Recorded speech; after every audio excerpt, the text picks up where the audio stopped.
tight and cinched down tight over your ears. So take it away, Dave and Mecky.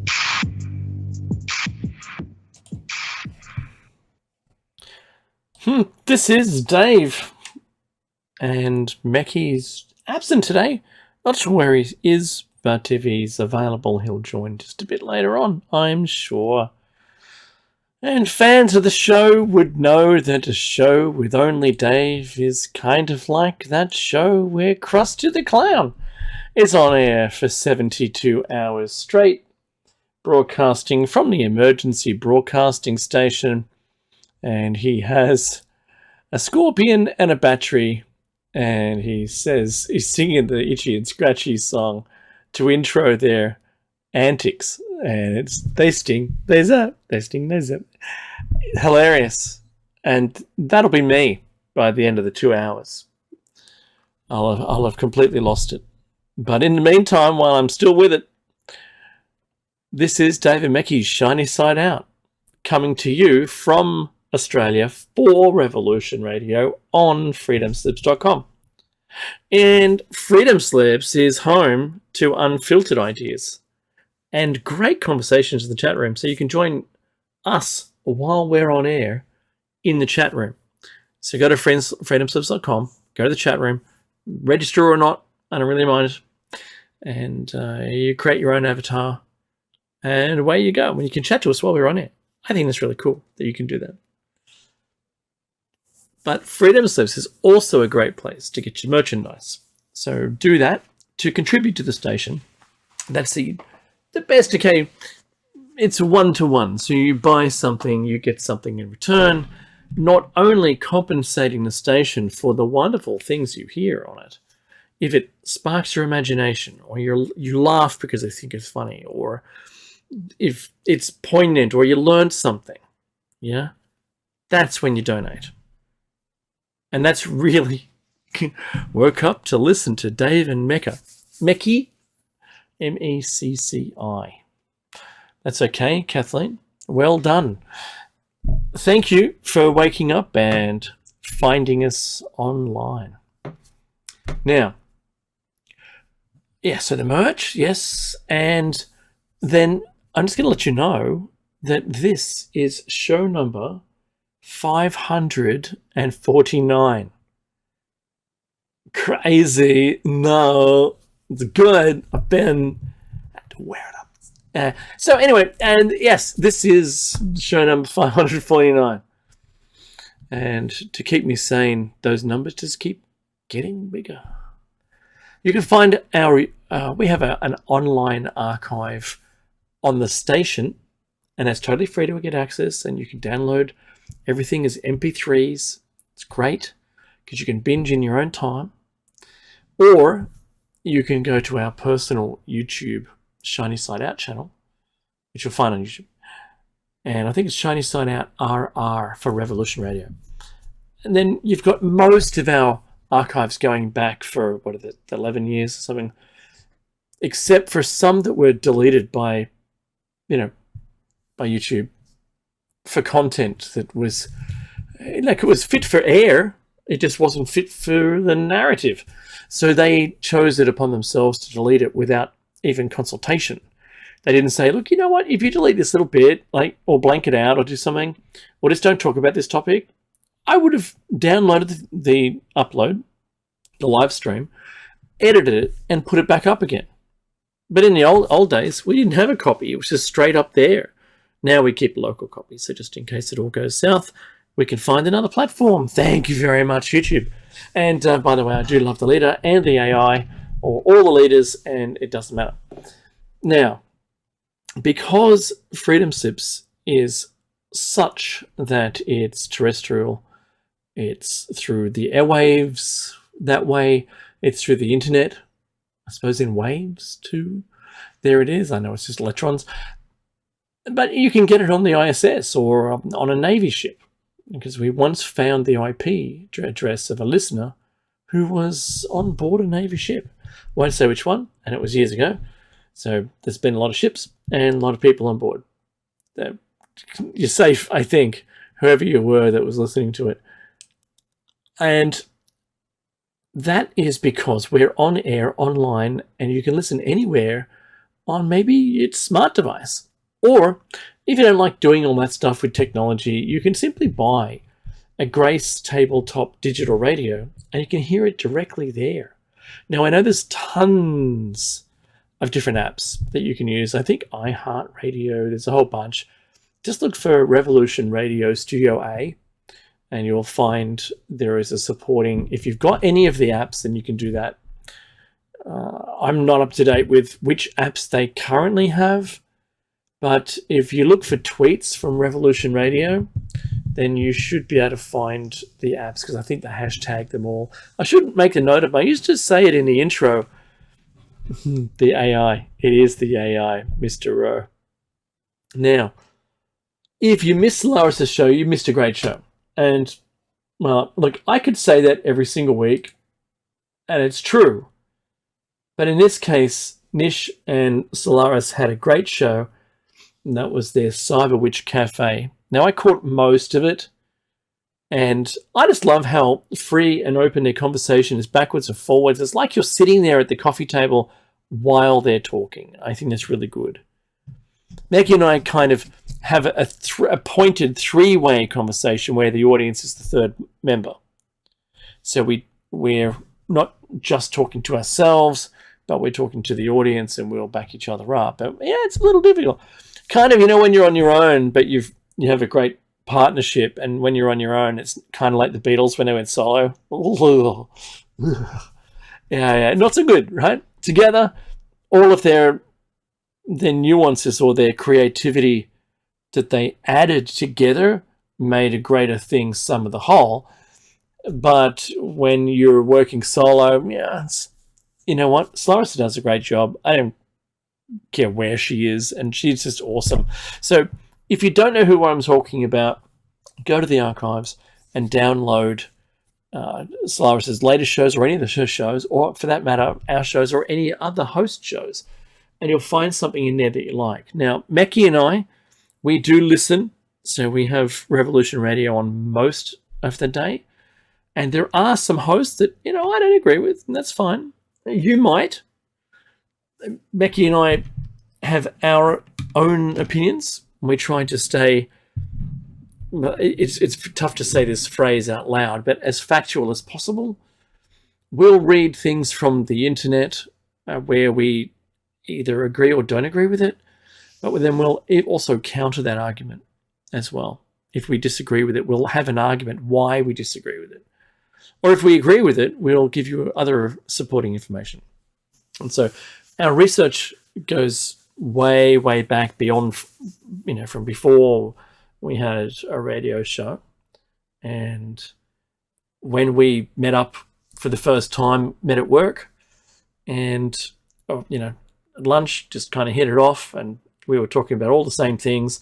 And it's surprising when you meet someone who is thinking the same things, or have done similar research, or maybe just done different research where both of your researches were on different topics, but you go, wow, I didn't know. Wow, tell me more about that. And, we headed off. And then Mackie, at the time, we were young, right? And I remember when I was young, we would, he would have dinner parties at his house with a whole different collection of friends. And some people would, they would have a +1. Not very many people knew how much conspiracy, crazy discussions, how many of those would occur, or how deep we could go on all of them. But we tried to keep it light. And what we found was, oddly enough, before we had a radio show, that people would sit and listen to just us talking. Because, you're in a dinner party, right?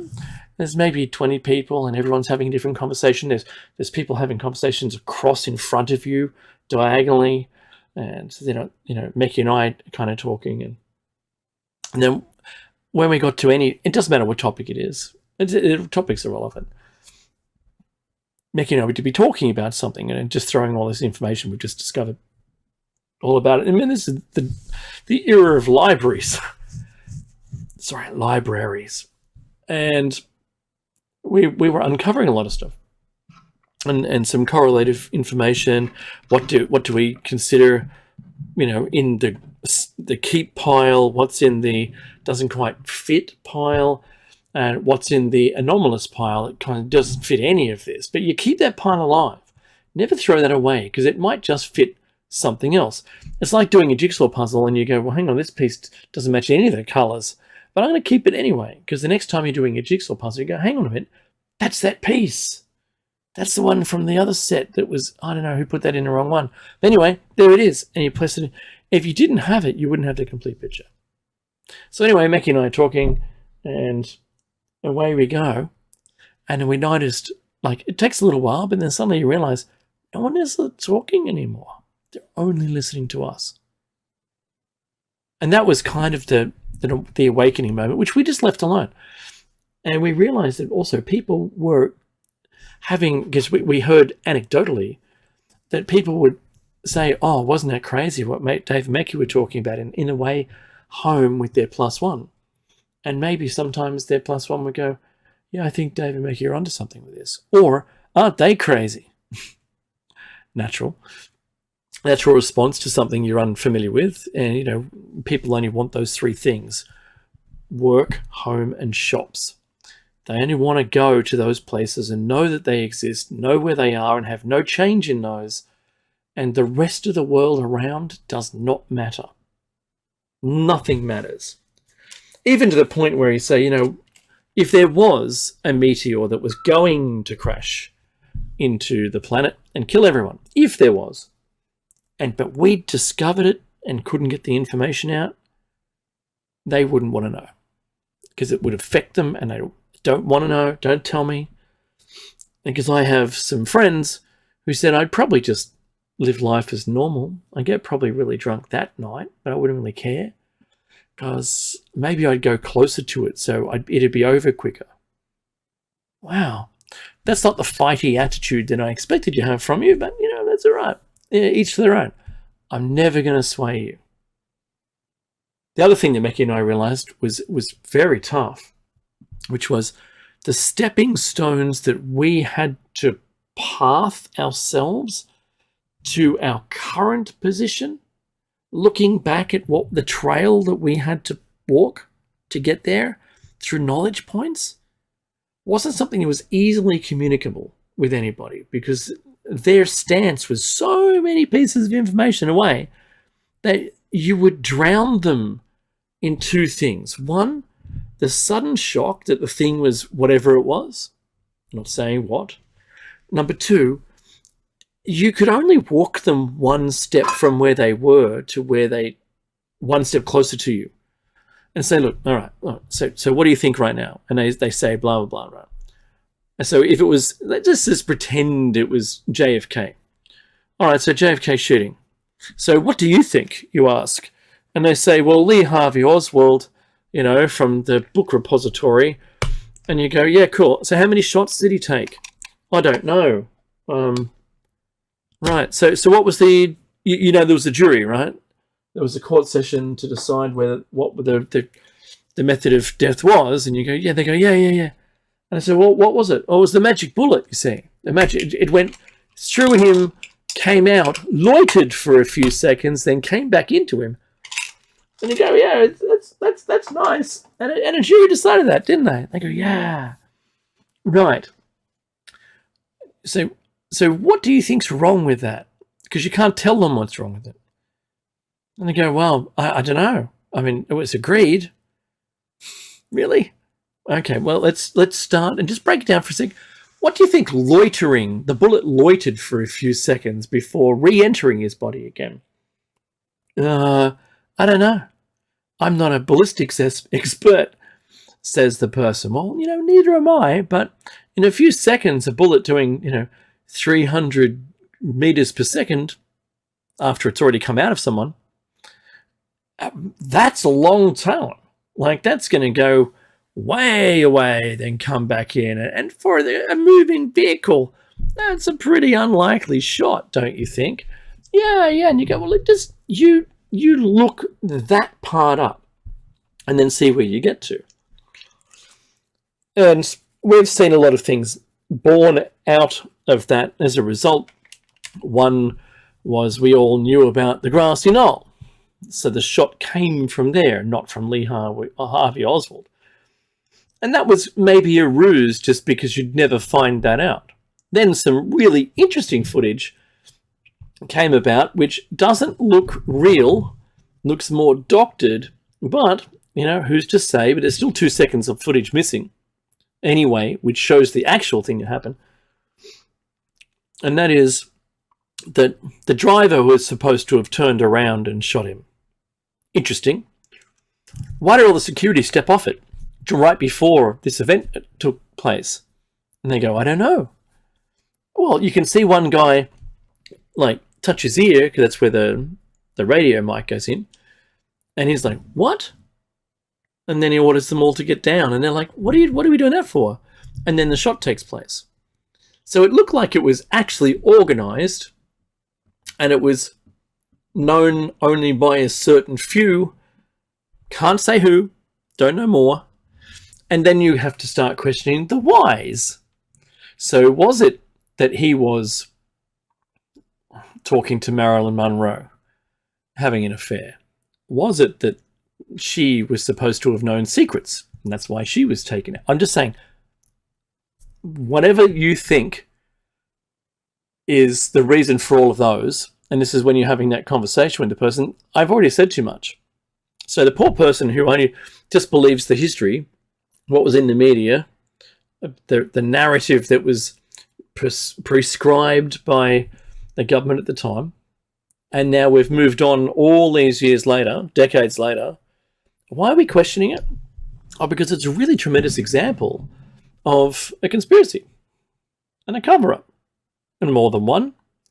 And then you had more than one player, and what was the real motive behind the whole thing? Then we discovered that Lincoln and JFK had both put bills into Parliament to try to get the gold standard back and to print money for the government's use. And that wasn't to be the case, was it now? Because the moment JFK was no longer alive, they repealed the bill. I think that says more than anything. And it's one of those serious discussion points that you need to have with someone if they say that, oh, no, what are you talking about? The whole thing was just Lee Harvey Oswald. Well, why was he killed? Why did he go to the movies and decide just to sit in there and watch a movie? Maybe because that's all he was doing? I don't know. Wrong question. It's like, what was Hitler thinking? Don't know. The guy was a madman. What's Putin thinking? I don't know. The guy's a madman. I think some people are so caught up in their own propaganda that they don't see what's really going on.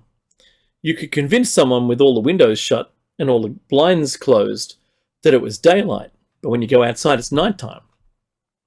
And you just, okay, 1 and 1 is 5. Sure, why not? Just believe it. Anyway, so Meg and I would be talking about this stuff, and it was extraordinary. It was something like, wow, I don't know, 10 years later, where the opportunity came up. 11 years later, probably about that. I dialed in. This is History 101 of how we got our show. I dialed in, spoke to this Blue Monkey on her radio show on Revolution Radio, and I settled an argument. I think that's what it was. I said my piece as maybe, I don't know, the word of thought. People weren't thinking about their answers to this question, and it was lingering without resolve. So I just rang in and said what I had to. Anyway, the moment all the discussion finished, I was pulled off air, yanked off air, and added just to a conversation with the owner of the station. And in his lovely voice, booming voice, very a very commanding voice. He said, "I'm offering you your show, take it." I said, "What do you mean, my show?" "All right, I'm giving you a show. What do you want?" I don't know. Hang on a minute. That's not the way it works. You see, I said to Nighthawk, I said, "See, I'll put together a show format, and then I'll pitch it to you by email, and then you say yes or no, and then we negotiate when we'll be on air." Oh. He goes, "Sure, you do that." The moment I hit send, it came back yes. He goes, "Okay, what slots do you want?" And I thought that was really funny. It took me a couple of days to put it together. And as soon as I got the yes, I rang Meki and I said, "We've got a show." He goes, "What do you mean we've got a show?" "He's got a radio show." "What do you know?" Start from the top. And so I had to give him the backstory. And he goes, "Okay, yes." And with every point, it's like, yes. I said, "Well, we start this Sunday night." "Oh, okay. What do we need?" "Skype." "Great, got Skype." So from that moment on, we started to call guests and those people that we always wanted to speak with. In a way, envious as a kid to the ability for us to be able to contact the people who we admire right now, and some authors which we've also interviewed in the history of our show,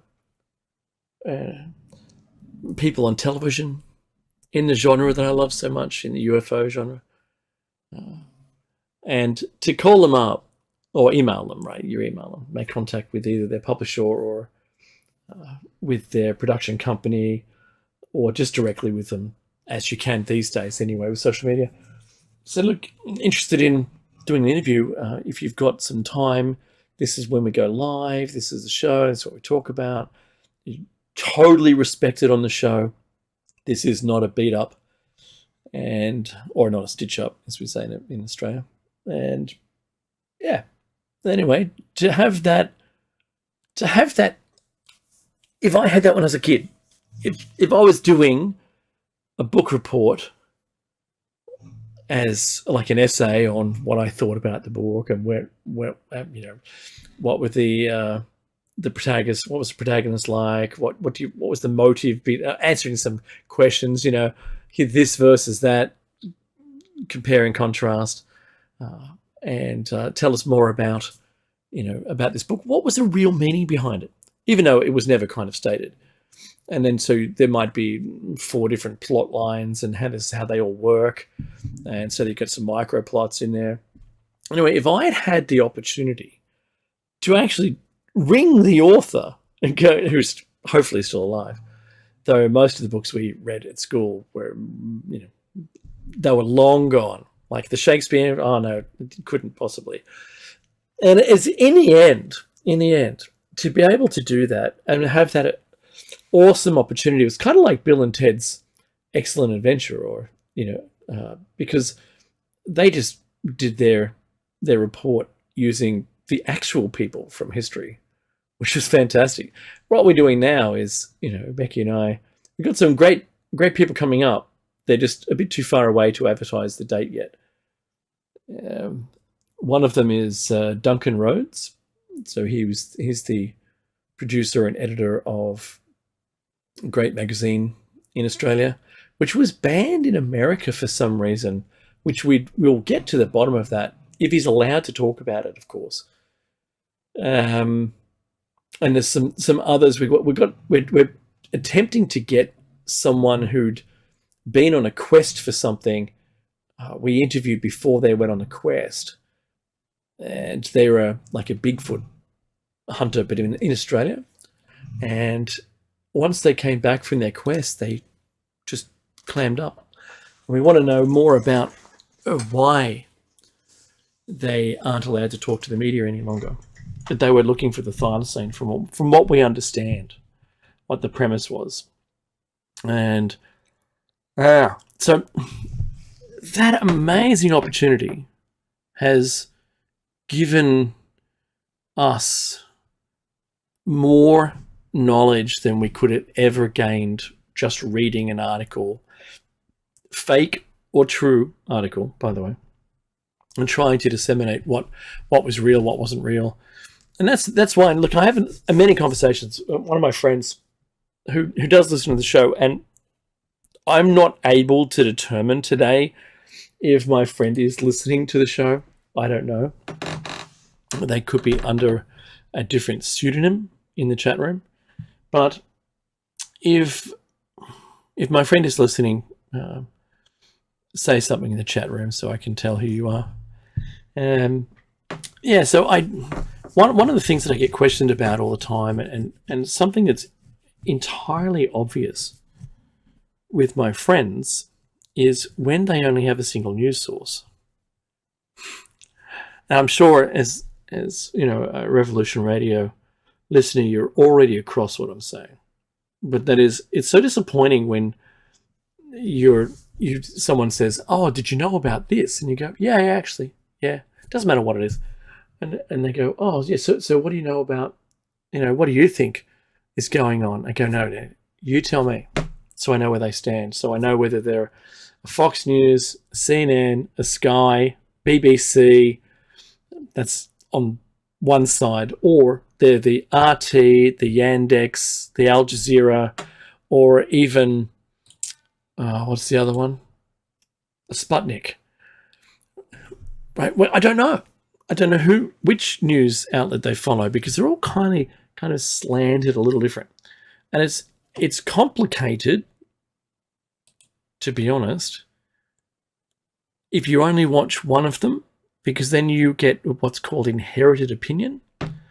And because you've trusted that source wholeheartedly or implicitly, then whatever they say, you sprout.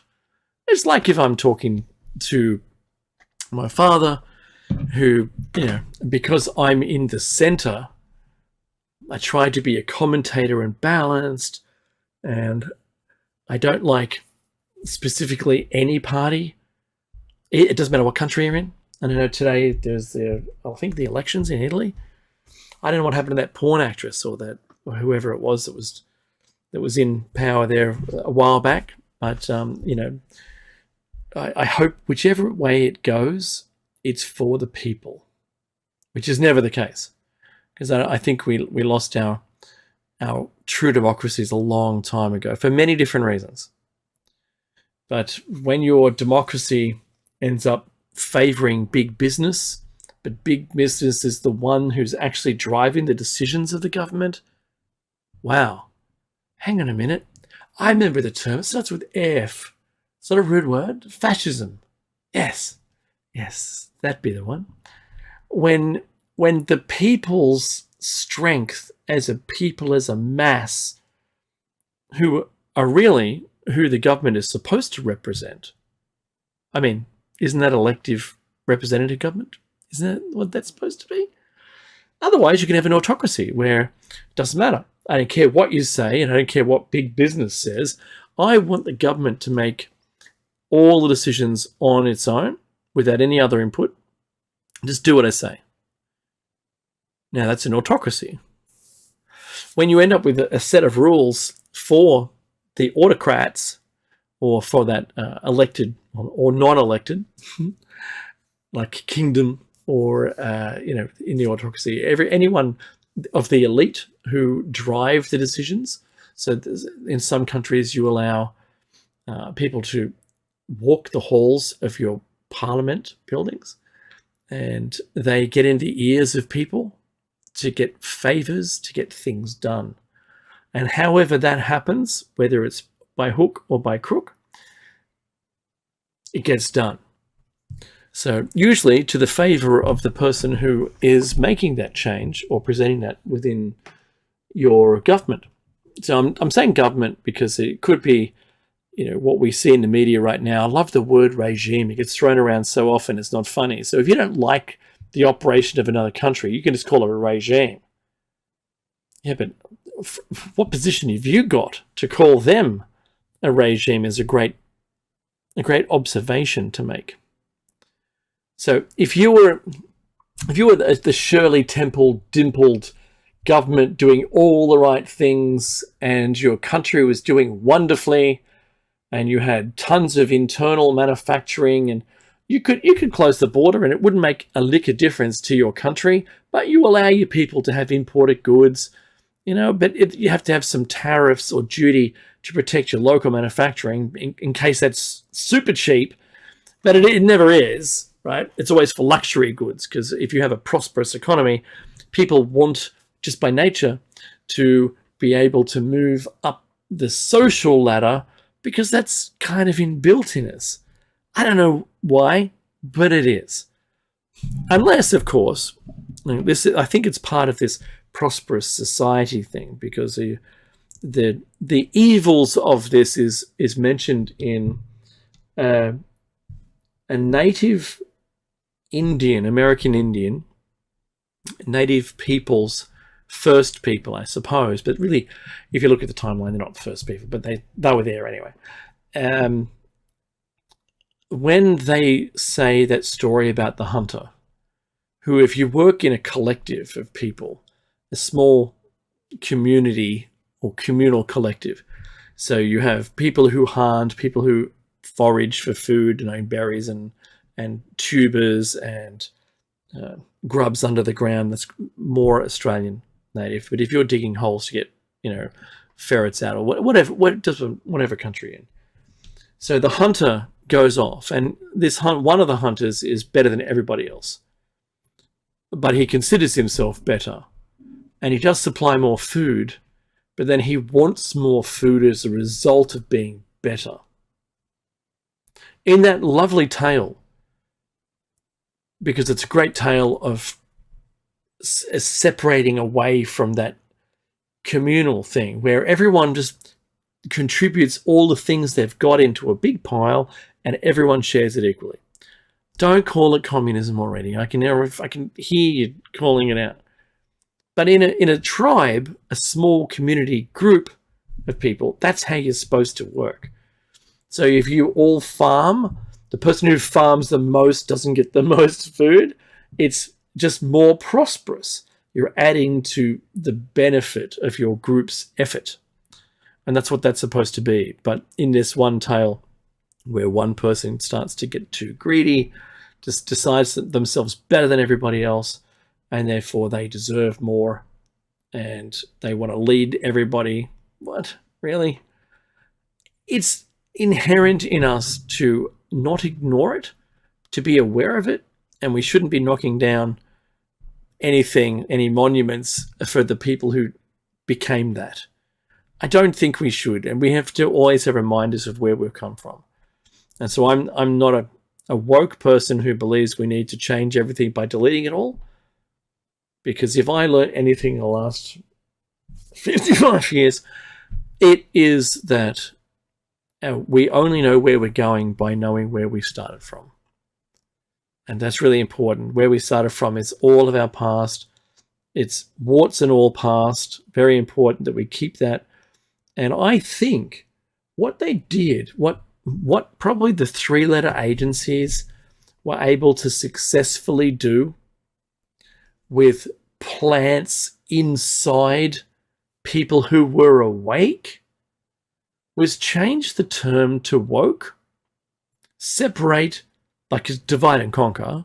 So within the conspiracy world, they put people into these groups paid by the government. That'd be a great job, but I'd hate myself for doing it.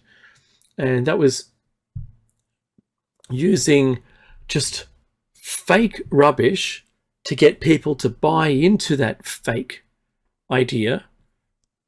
And then as a result of a lot of buy-in, you can immediately discredit them at a whim. So for instance, I'm not saying this, and I don't mean this at the particular person that I know was doing this, because I don't know whether they were a three-letter agency employed or not. I think they truly believe what they were doing, but in the end, none of it was real. And I think from all of the end of the worlds that the person was putting forward, I'd have a loyalty card by now. I get one free, another end of the world for free because of that. And it was kind of just, I'm not going to actually mention them, and I won't say what it was, but I can't do another end of the world scenario. I can't, but I got one free, so just in case, right? It's like you play Monopoly and you get the Passco, like $200 card, so you hold on to it, you don't use it just willy nilly. Right? Yeah, I'm keeping that in my pocket. Anyway, so I think the woke term was used to split those people who believed they were awake, because being awake in this situation since, say, 9/11 was that we now were building a consciousness of people who were educating themselves on what was really going on. But that woke group was a real easy get for people who just wanted to tag along. Hey, I'm Mr. Sheeple. I'm Mr. or Mrs. Sheeple. I'm LGBTQ plus Sheeple. Whoever I am and whoever I identify with, it's really easy to say, you know what, I'm woke. I understand what's going on. And then begin to sway them away from everyone and have them want to change society so bad that they're going to get hated. So what you've done, you've split most of the awake people away, and you've just got them believing an ideal which is wrong, completely wrong. And where we're at right now, instead of, which I wholeheartedly believe, that Black Lives Matter, and in the old terms, there's nobody. In the old terms, not only does Black Lives Matter, but Yellow Lives Matter, white and brown and red, and these are all the old terms, not my terms. All people, every life matters. But then, of course, then I start to sound like that I'm against abortion. Oh, that's real hard. That I'm not against abortion.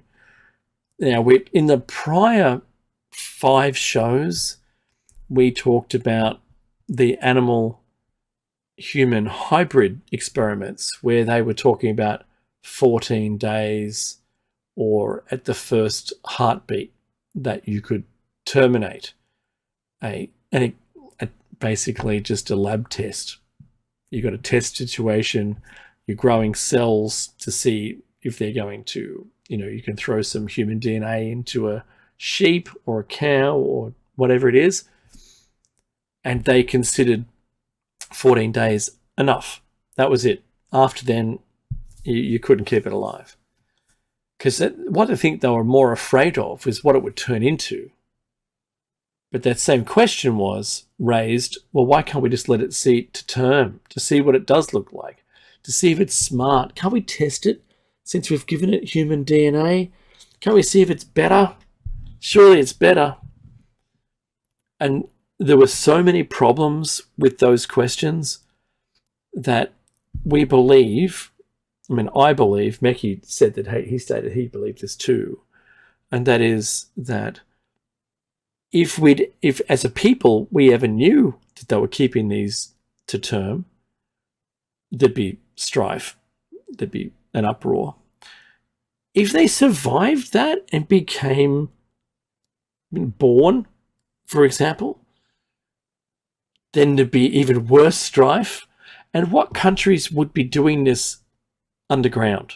And I don't mean physically beneath the soil, but it's like a deep black project of trying to create a new species or do something, because they were talking about chimpanzees and humans being able to make humans with some DNA traits of chimpanzees, like their muscular strength, or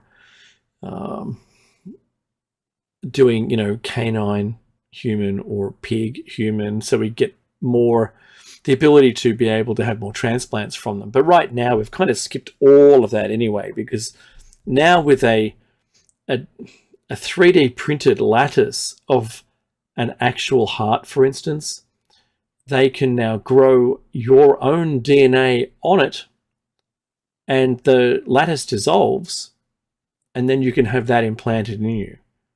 Then you've got CRISPR, where you can just change someone's DNA kind of online, if you would like to think of it like that, where you could have some injections and your DNA gets changed, so they delete a genetic abnormality.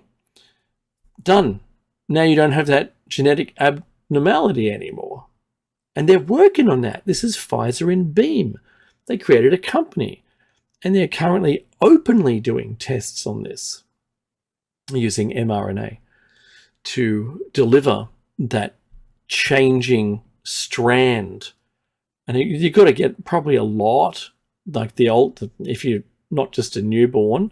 Say you were just still a bunch of cells that were dividing, you could easily affect that, because there'd only be like 1 million cells.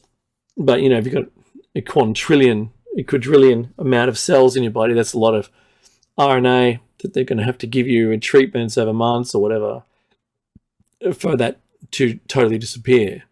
But they could do it. And things that they could also do would be able to turn on your telomerase production so that you would always remain 35-ish. You could just get continual treatments of that and stay forever young, as the song suggests. Forever young, I want to be forever young. You could do that. Okay, so Nobody Says Woke is a name to describe the spear tip of Western decadence, the moral decay we are all part of. That's a good point. The wokeness in that community is meant for us to delete the past because it offends people. Suck it up. Suck it up and just get over it. Build a bridge. We know all those terms. Be stronger about yourself. Be more confident that as a species, we've learned from it. There's so many fine examples, or history is resplendent with examples that we have gone past that. You only have to look at movies from the 50s and 60s. You just have to watch something like Star Trek, the original series, and compare that to today. Could you make it? No. You can't even make that, not Pineapple Express. I keep forgetting the film name, where you can't even have, today, there's so many changes that you can't make most of the films that we've seen. And I think Cannibal Run, the original one, you're not allowed to stream that anymore. Cannibal Run, number 1. Cannibal Run 2 is on streaming media, but for some reason you're not allowed to do that, which is kind of a shame. I think it used, the stereotypes, people playing stereotypes. But I believe that the people playing the stereotypes were in fact those, let's call them race of people. But, since we have such little genetic diversity, you could call it a breed of people, I suppose. Like breeds of dogs, they're still all dogs. They're not species of dogs. They're not races of dogs. It's funny how we anthropomorphize ourselves onto other things. Anyway, I do ramble quite a bit, and if you're interested in what I'm talking about, just send me a note into the chat room. So, hopefully that the woke people will wake up at some point and see that the world that they were taught, that they was individually the most important thing on the planet for each and every member. Like the people who received the participation award in the sporting event they did once when they were kids and never participated in sport again. Anyway, weren't good at it, but you know what? Got an award. Why? When you're an adult and you go to work, you're participating. You don't get an award for doing the thing you were supposed to do.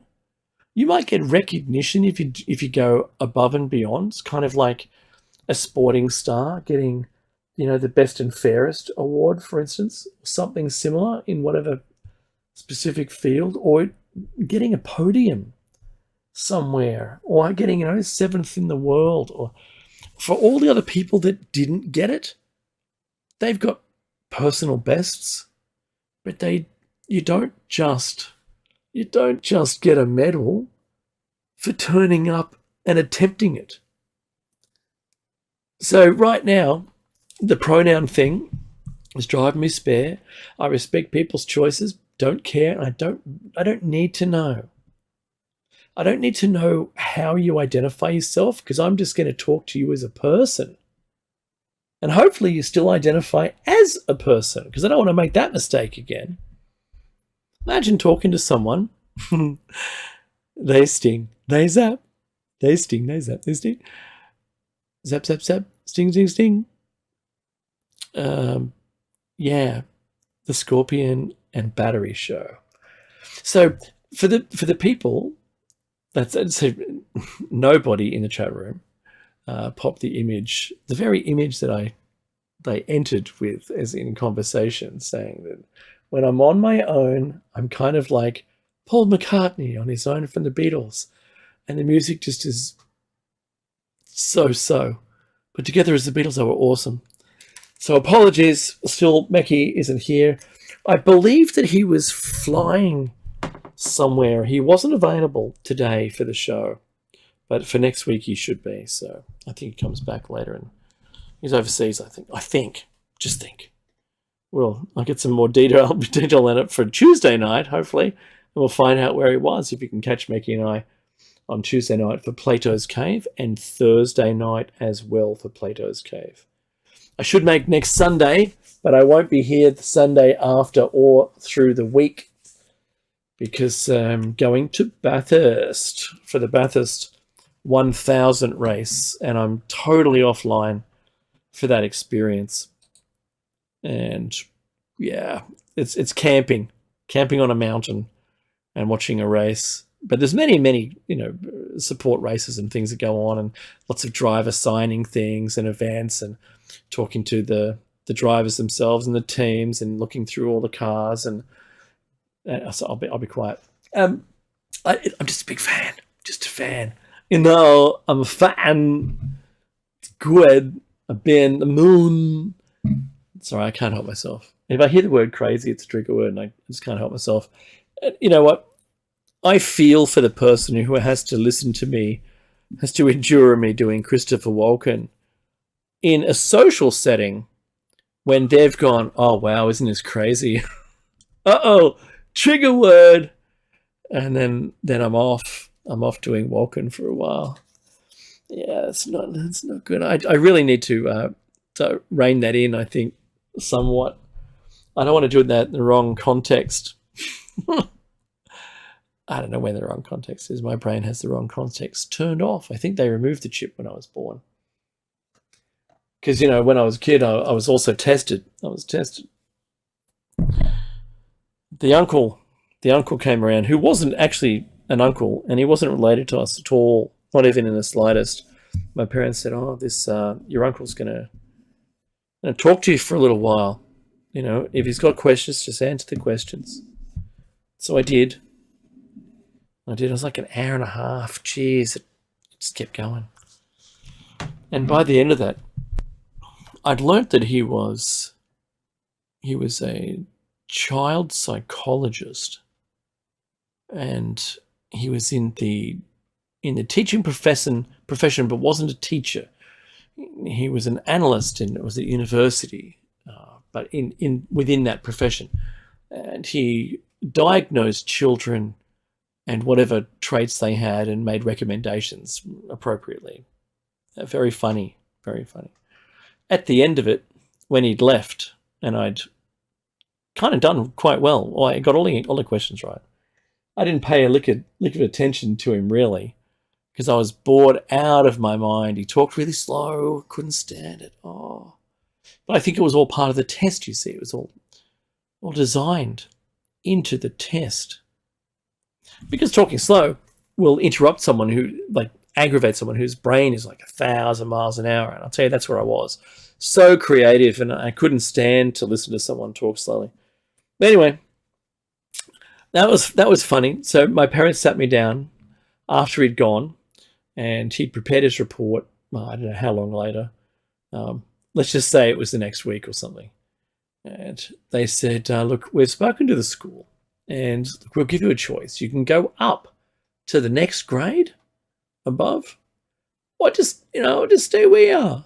If you'd like to go up, we can have some tests, and we can, do some school tests to prove that you're good enough to go up. And I said, why would I want to do that? I said, my friends are in this form. But that was a lie, because I really didn't have many friends anyway. And in the end, I didn't go up. I just did what I did, and I just got the marks I got. And school kind of really wasn't for me. What he'd been doing also was giving me an IQ test. And I scored pretty high, and it was okay.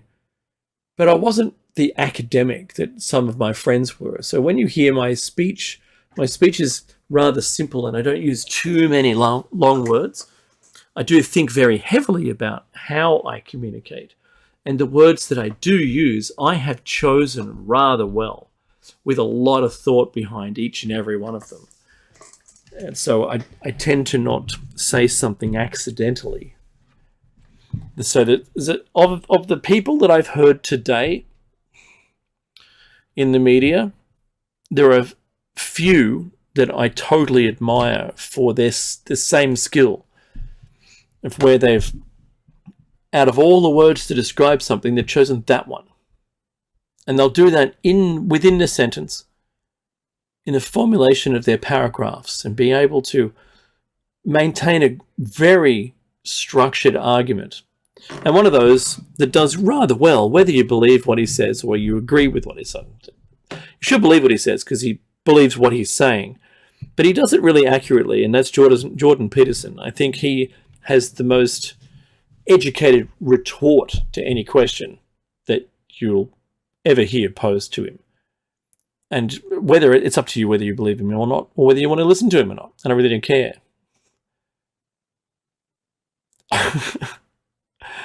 Nobody, just right before the top of the hour, nobody says you're absolutely right. Either everyone is quiet because of irreverence, or you're on mute. That's hilarious. Every single meeting I'm on, every single Teams meeting that I'm on, there's someone who's talking who's on mute. And they always come back from mute saying, oh, sorry, I didn't realize I was on mute. How? How did you not? There's a button, and there's an indicator that says you're on mute.